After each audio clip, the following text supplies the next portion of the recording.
മറ്റു വാർത്തകളിലേക്ക് തിരുവനന്തപുരത്ത് ED ഉദ്യോഗസ്ഥരെ ആക്രമിച്ച കേസിൽ CPIM നേതാവ് IP ബിനു അടക്കം 6 പ്രതികൾക്ക് ജാമ്യം. EDയുടെയും സർക്കാരിന്റെയും എതിർപ്പുകൾ തള്ളിയാണ് ഹൈക്കോടതി ഉത്തരവ്. കേസിൽ 22 പേർക്കാണ് ഇതുവരെ ജാമ്യം ലഭിച്ചത്. വിശദാംശങ്ങളുമായി KM ഷബ്ന ചേരുകയാണ്.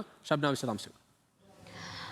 രുചിഷ ED ഉദ്യോഗസ്ഥരെ ആക്രമിച്ച കേസുമായി ബന്ധപ്പെട്ട് ഹൈക്കോടതി കഴിഞ്ഞ ദിവസങ്ങളിലെല്ലാം തന്നെ ഈ CPM പ്രവർത്തകർക്ക് ജാമ്യം അനുവദിക്കുന്നുണ്ടായിരുന്നു. ഇപ്പോൾ 22 പേർക്ക് ജാമ്യം അനുവദിച്ചു കഴിഞ്ഞു. ഇന്നിപ്പോൾ 6 പേർക്ക് ഈ CPMന്റെ നേതാവായ IP ബിനു അടക്കമുള്ള 6 CPM പ്രവർത്തകർക്ക് ഇന്ന് കോടതി ജാമ്യം അനുവദിച്ചിട്ടുണ്ട്. ഈ ജാമ്യം അനുവദിക്കുന്ന വേളയിൽ കോടതി ചില നിരീക്ഷണങ്ങൾ ആദ്യഘട്ടത്തിൽ നടത്തിയിരുന്നു. ഇതിൽ വധശ്രമം അടക്കമുള്ള കുറ്റങ്ങളാണ് ചുമത്തിയിട്ടുള്ളത്, പോലീസ് ചുമത്തിയത്. ഇത് നിലനിൽക്കുമോ എന്ന കാര്യത്തിൽ കോടതി ഒരു ആശങ്കയൊക്കെ പ്രകടിപ്പിക്കുകയും ചെയ്തിരുന്നു. വധശ്രമ കേസുമായി ബന്ധപ്പെട്ട ഇവരെ ഇനിയും കസ്റ്റഡിയിൽ തുടരേണ്ട സാഹചര്യം നിലവിലില്ല. കാരണം ഇവർ 68 ദിവസമൊക്കെയായി ജയിലിൽ കഴിയുന്നവരാണ്.